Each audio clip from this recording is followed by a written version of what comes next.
Alright, what's up my brothers? In this video I want to answer the question, what are you looking for? You often get this from the gals when you're using dating apps, sometimes in real life, and it usually happens when they're over the age of 27, 28, usually 30, if we're being absolutely honest. Now if you're wondering why I'm not on my regular car, I was given a Tesla Model Y, the new one, for a week to have a go in. You can pop out the card on the top right, and if you want to see the full review, you can check that out over there. In this video, I'm going to answer this question, but I want to start with reading this tweet from a wise man on Twitter or the X platform. He starts with, in quotations, what are you looking for? When a girl asks you this, it's almost always a bad sign. It means that she's hunting for a beta provider on a strict timeline. And she's in no mood to go through the entire dating ritual of pretending to get to know you.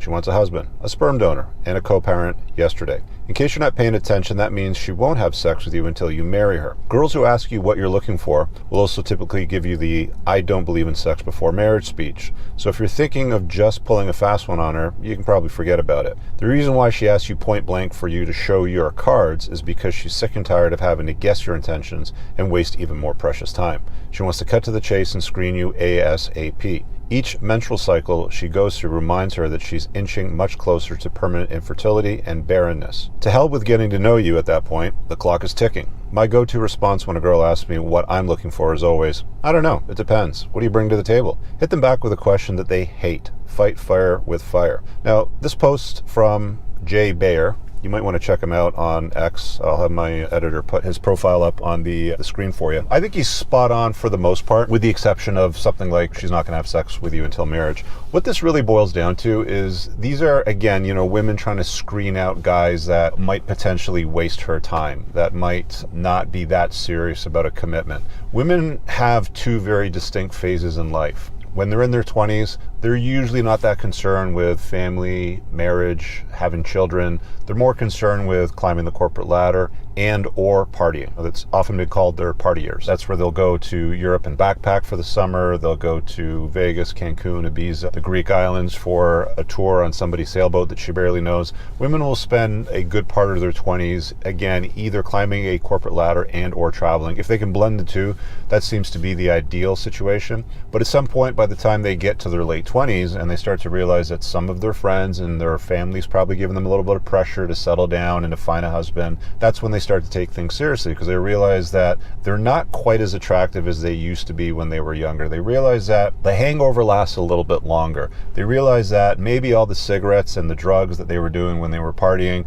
is starting to take a toll on them, and they start to notice when they look in the mirror a couple of cracks and lines in the face. So they have to get serious, and they have to get serious fast. And this phase of their life is usually called the Epiphany phase. And that's when they come to the realization, oh, I got to do something and I got to move fast because I'm 30 or I'm going to be 30 soon. So it's usually that mark in the sand, or that line in the sand, if I can put it that way, where they start to get serious about finding a good guy. Now, the guys that they usually get for situations like this are generally not their first choice. They're generally guys that they would have probably passed on, or may have even been completely invisible to them when they were in their 20s, partying and hanging out and climbing the corporate ladder and hooking up and spending nights with Chad and Tyrone very, very quickly. Those guys got her best very quickly, but when she starts putting off and starts to create some distance between her and sexual intimacy, it's not usually the best strategy. I'll explain that in a little bit, but I made a video a number of years ago, put a card up in the top right for baby Rabies. And very quickly, what women get to at some point is the biological clock is always there. It's always ticking, and at some point it makes an announcement and it says something to her along the line of, hey lady, where's the babies? I talked about this in my book, The Unplugged Alpha. And that's what baby Rabies is. And that's usually the underlying factor here when it comes to women starting to ask questions like, what are you looking for on this app?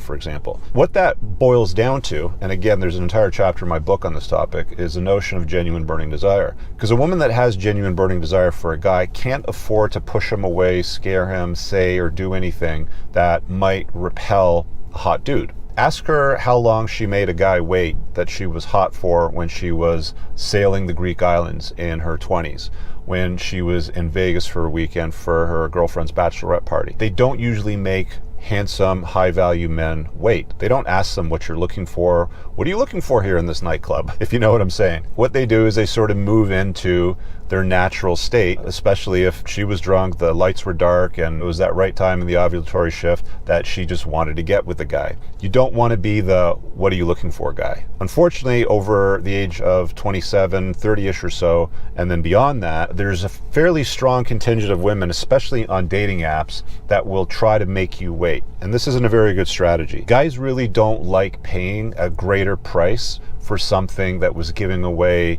much cheaper or even freely to a different guy. I'm going to spell that out for you. She might have hopped into the sack with Luigi when she was in Italy for the summer within an hour or two of meeting him, but wants to set a 8-date rule before she's going to sleep with you, or make you wait 3 months before she's going to give up the nookie. That is a total lack of genuine burning desire. What that does is that's a position of negotiation, and she's trying to negotiate with you. You don't want to get yourself in a situation with a woman where you're negotiating intimacy. The negotiation of intimacy will almost always lead to obligated compliance and resentment down the road, which is not what you want. You want unyielding, genuine burning desire. She's hot to trot. You know what it looks like because you meet her at a bar, for your first date or something like that, and she comes skipping in, dressed to the nines, hair and makeup done, revealing clothing, maybe skin exposed, but just looking hot with a big smile on her face, gives you a big hug and a kiss, maybe even on the lips almost immediately right away,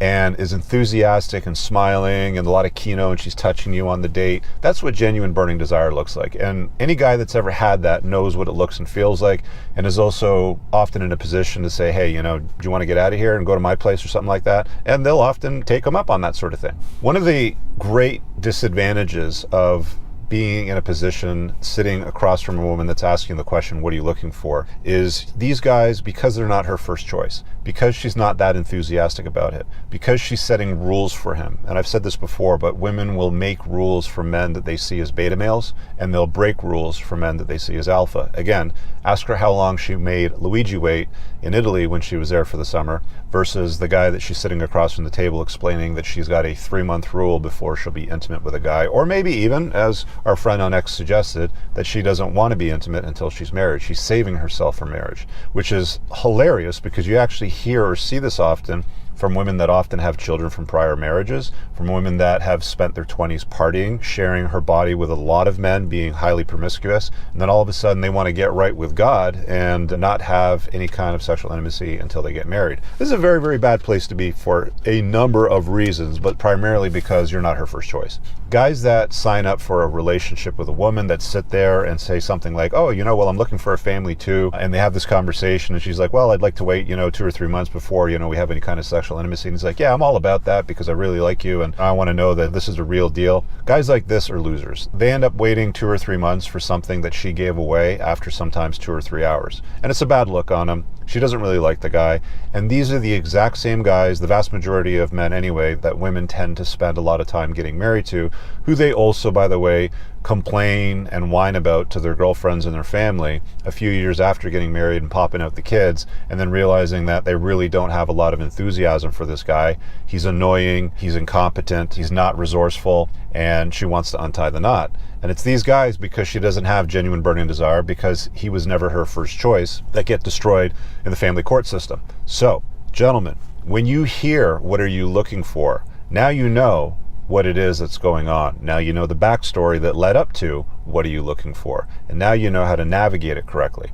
I'm going to share a very quick story before we wrap up this video, which is in my book. I remember meeting this gal on a date a number of years ago. Met her on a dating app. She showed up a little bit taller and heavier than what I like, not my style, but I was already there. She was cute, and I figured out, sit down, have a drink, and we'll chop it up. A few minutes into having our drink served to us and starting the conversation, she announces that online dating hasn't been the greatest for her. It's not really her thing. I think she was in her mid to late 30s, if I'm not mistaken, at this time. And she now had an 8-date rule before anything would happen. I said, well, what do you mean an 8-date rule? And she said, 8 dates before there's any kind of intimacy in the bedroom. And I laughed, and I looked at her with amused mastery, and I thought to myself, this woman's absolutely nuts. She's trying to shit test me, and she thinks I'm a beta male. So I just laughed and I said, I don't play that game. For me, when it comes to intimacy, it's not negotiated. It's got to be organic, authentic, And if it's not, I'm just not interested in it. Now, with me pushing back in that area and having that very brief 25-second conversation explaining that part to her,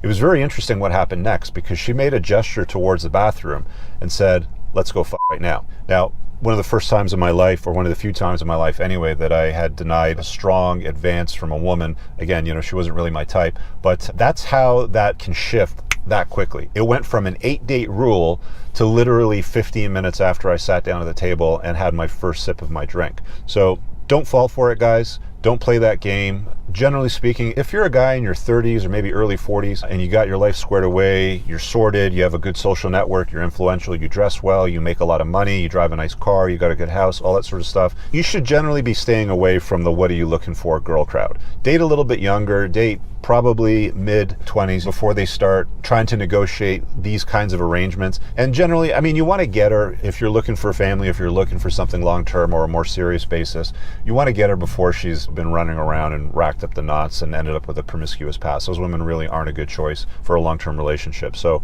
be mindful of that, navigate it correctly. You should check out the top pinned comment below. It's got my book and a link to my school community, which has loads of content that is far more advanced than what I just talked right now, that'll help walk you through all of that. It's like $50 a month. Go check it out. We'll see you guys later. Have an awesome day. Peace. I don't ever slow up, no I don't take shit. I got no love for the fakeness. If you wanna play tough and wanna hate this, I'll always show up.